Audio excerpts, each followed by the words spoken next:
Bisogna tornare ai concetti principali che io ho messo qua, che sono la jizya e il dhimmi.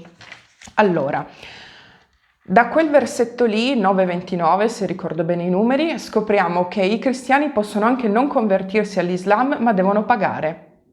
Devono pagare la jizya, che viene loro chiesta, e viene loro chiesta per non essere più praticamente perseguitati, proprio al fine di dire ok, puoi anche non convertirti, però devi pagare. Questa jizya è stata applicata da tutti i califfati, addirittura ci sono dei califfati in cui è stata vietata la conversione all'Islam, perché se no non sarebbero più entrati i soldi, nel senso che i califfati stavano in piedi perché c'erano gli ebrei e i cristiani che pur di non convertirsi pagavano, e anche tanto, e il califfato stava in piedi così.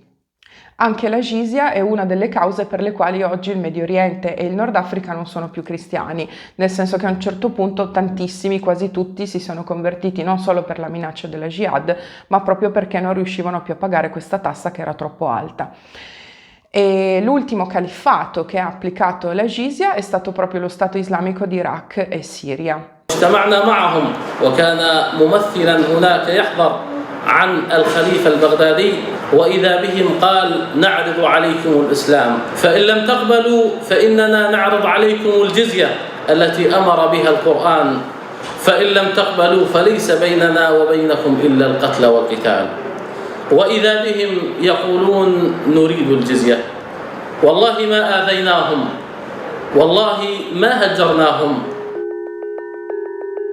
In spite of this agreement, most Christians have fled the city of Raqqa. When IS fighters took Mosul in neighbouring Iraq, approximately 30,000 Christians fled and their churches were destroyed. In sostanza l'Islam ti fa una proposta che non si può rifiutare, esattamente come il padrino, tant'è che noi in Italia questa jizya la conosciamo bene ed è il pizzo della mafia. Nel senso che tu hai un'attività a Palermo, puoi continuare a gestirla, puoi non lavorare per la mafia, ma la mafia tutti i mesi ti chiede il pizzo. Perché? Per essere protetto. Da cosa? Dalla mafia stessa. Perché? Perché se no finisce male, di solito è così. E praticamente la jizya è la stessa cosa. Io purtroppo ho cercato per molto tempo un legame ufficiale da un libro autorevole, più autorevole delle mie fantasie serali, in cui si dica sì, il pizzo della mafia, visto che avviene nella stessa terra che era stata conquistata dai musulmani, deriva dalla jizya dei musulmani, però non ho trovato ancora questa conferma. Tuttavia ad oggi non è così irragionevole pensare che ci sia perlomeno un'analogia, nel senso che il metodo è lo stesso, puoi non essere dei nostri, puoi sopravvivere, però ci devi pagare, altrimenti diventiamo violenti. Questo è il concetto della jizya e anche del pizzo della mafia. E occhio, perché ci sono delle comunità islamiche oggi in Europa che ricevono dei sussidi per la famiglia, per lo studio, per imparare la lingua, la casa, le cure mediche. Alcuni di loro pensano che questo sussidio che ricevono, ad esempio in Germania di 300 euro al mese, sia la jizya. Loro pensano che questi sussidi siano la jizya. Tant'è che ci fu addirittura un imam in Norvegia che quando questi sussidi vennero tolti, probabilmente perché la legge prevedeva che a un certo punto non fossero più erogati, per diverse volte andò in moschea al sermone del venerdì a dire che allora bisognava derubare i cristiani, perché non ci pagano più la jizya e quindi possiamo derubarli.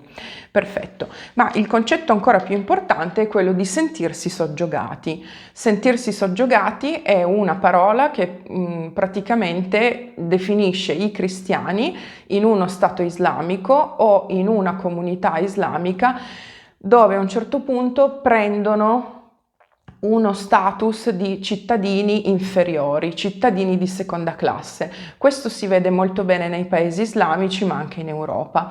Nei paesi islamici, ad esempio, alcune caratteristiche tipiche sono, ad esempio, ci sono diverse sfumature. In Iran la Bibbia è illegale, non si può né vendere né comprare. In generale i campanili delle chiese devono essere più bassi dei minareti delle moschee.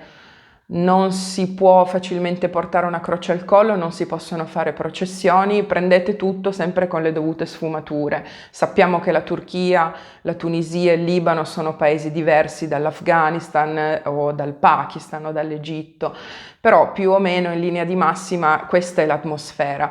Addirittura i cristiani copti in Egitto possono fare soltanto un mestiere che è quello del netturbino.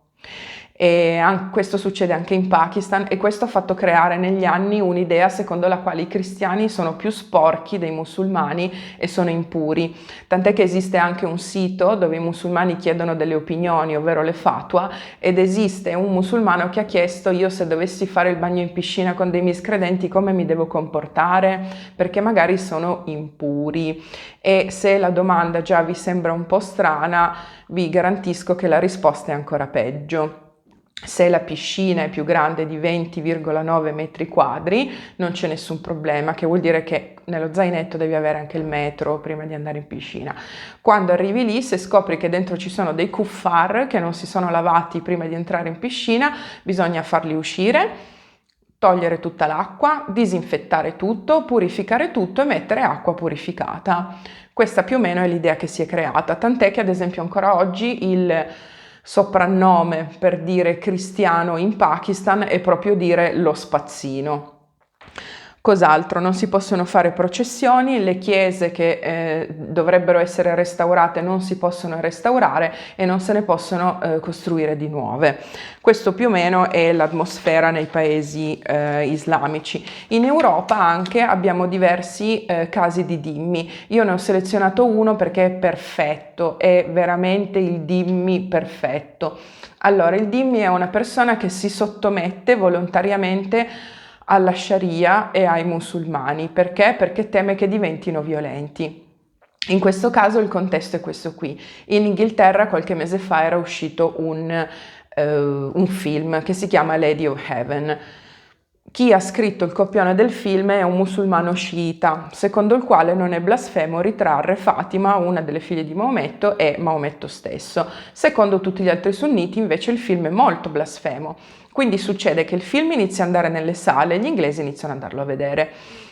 I musulmani si arrabbiano, all'inizio sono pochi, poi diventano sempre più numerosi e gli inglesi iniziano ad avvertire la tensione. Ad esempio ricevono degli sputi quando escono dalle sale cinematografiche oppure degli insulti. A questo punto i musulmani chiedono che il film esca dalle sale, venga completamente bannato praticamente, venga cancellato. Gli inglesi non accettano, continuano e queste manifestazioni prendono delle proporzioni sempre più vaste. In molte cittadine dell'Inghilterra i musulmani stanno tutto il giorno fuori dai cinema con i megafoni, i loro slogan, i loro cartelli per chiedere che il film esca dalle sale. Quando ancora gli inglesi continuano a tenere il film nelle sale, iniziano a minacciare. Arrivano dei giornalisti, gli danno un microfono in mano e questi ragazzi musulmani, questi uomini musulmani, dicono: ci saranno delle conseguenze per le vostre azioni, come ad esempio questo ragazzo qua che vediamo adesso. Of Birmingham will not tolerate the disrespect of our Prophet, peace be upon him, and there will be outcomes from your actions. You will have repercussions for your actions. We have been trained from birth that we must defend the honor of our Prophet and we will lay our life on the line. Noi sappiamo che cosa vuol dire quando una comunità islamica dice ci saranno delle ripercussioni, delle conseguenze per le vostre azioni. Siamo stati addestrati fin dalla nascita a difendere l'onore del profeta Maometto. Che cosa vi ricorda? Purtroppo dobbiamo ricordarlo, perché abbiamo già visto che cosa vuol dire difendere l'onore del profeta Maometto.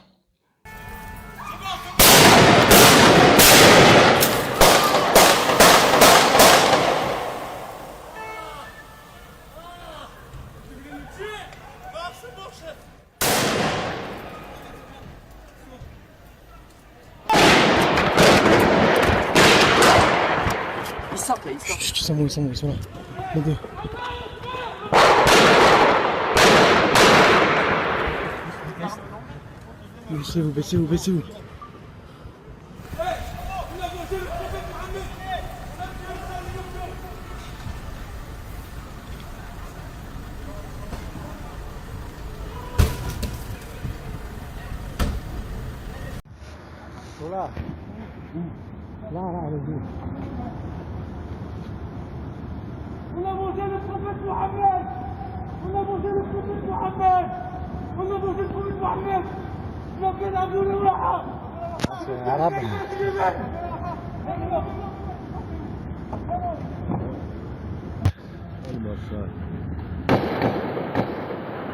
C'est faux balle.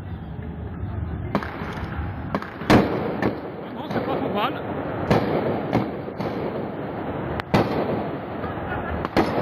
Sì, ça rebondit là.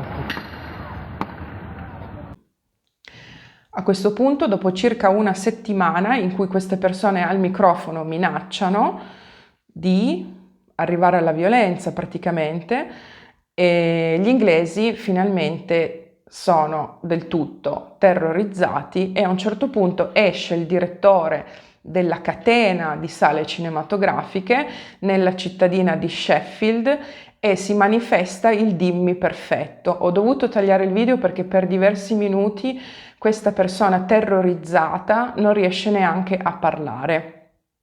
Can you hear me okay? Yes. I'm the manager of this cinema. I'm confirming that we've cancelled this film and will not be showing it again. We value you as customers. Listen! We value you all as our customers. We're in the heart of this community. At a local level, it wasn't our decision to show this film, it came from above. We totally agree with what you're saying. Thank you, sir. We are not prepared at this cinema to show this film.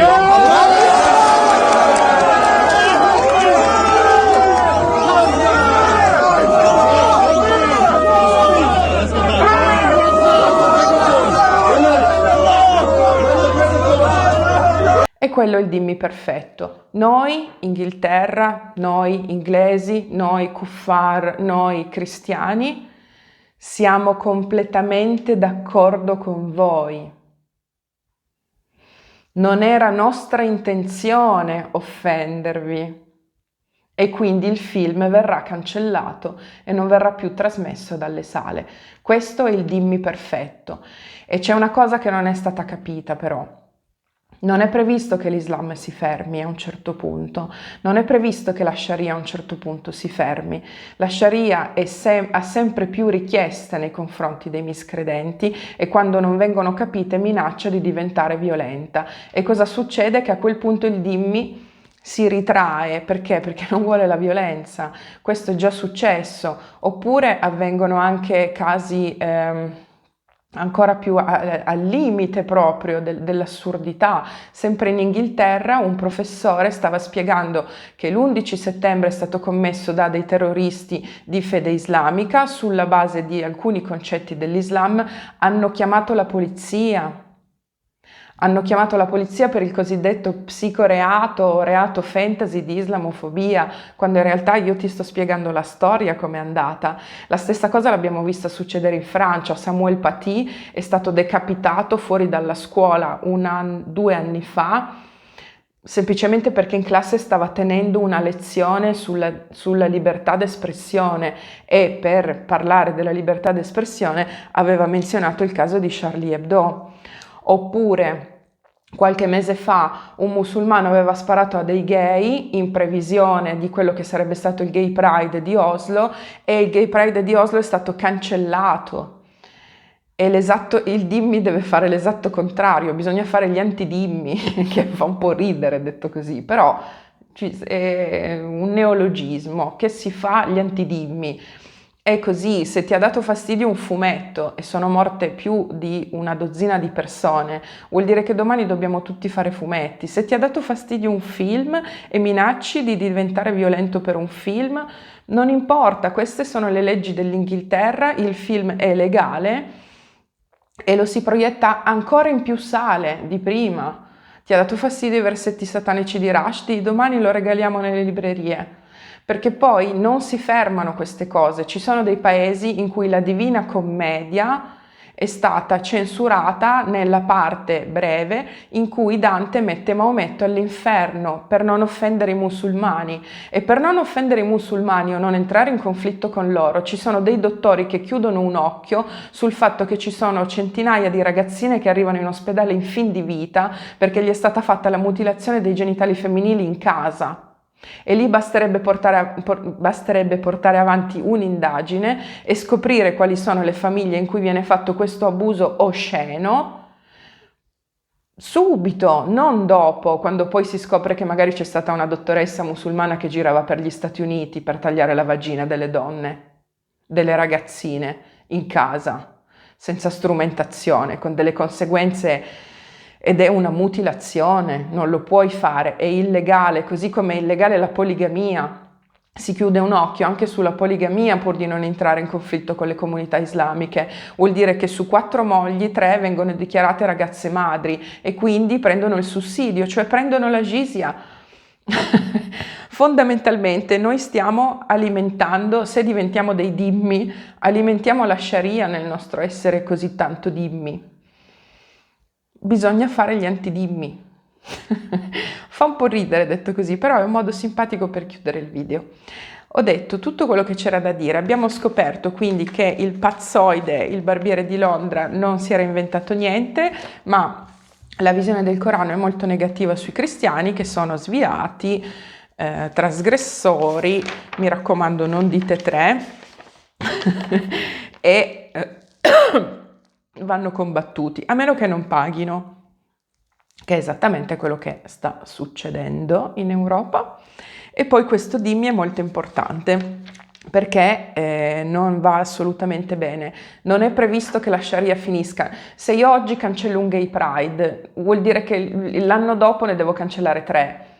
Non vuol dire che poi sono a posto per sempre, che per una volta, ok, dici, minacciano di diventare violenti, possiamo essere accondiscendenti e poi prima o poi si integreranno. La Sharia va avanti. No, non vuol dire che tutti i musulmani ovviamente siano così né che siano d'accordo, però comunque va avanti e l'obiettivo qui è proprio capire qual è la componente problematica e poi trovare la soluzione. Se sappiamo che cos'è un dimmi, sappiamo anche che la soluzione è essere l'antidimmi. Questa parola, ok, l'ho detto abbastanza, però è simpatica. Tu che fai su YouTube? Io faccio l'oroscopo, faccio i tarocchi, tu che fai? L'antidimmi.